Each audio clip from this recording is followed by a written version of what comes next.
वजारत बल्दियात में सेक्रेटरी बल्दियात की इजाज़त से डायरेक्टर 2 सिंध लोकल गवर्नमेंट की दस्तखत से 4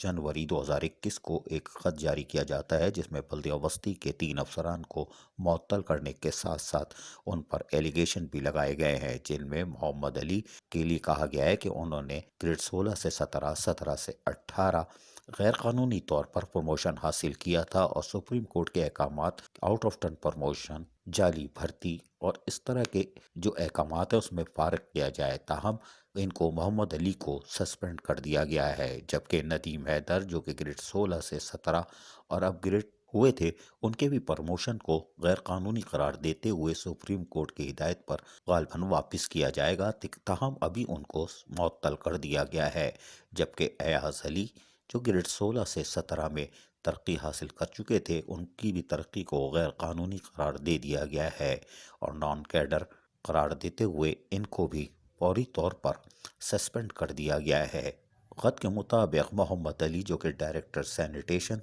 की हैसियत से ग्रेड 18 में फ़राइज़ अंजाम दे रहे थे, जबकि Nadeem Haider additional director sanitation बल्दिया वस्ती ग्रेड 17 में और Ayaz Ali assistant audit officer sanitation DMC central grade 17 में फ़राइज़ अंजाम दे रहे थे। इनको फौरी तौर पर मुअत्तल करने के अहकामात जारी कर दिए गए हैं। ये लेटर 4 जनवरी को जारी किया गया है। अजीज़ आरिफ, KBS बल्दियाती न्यूज़, कराची।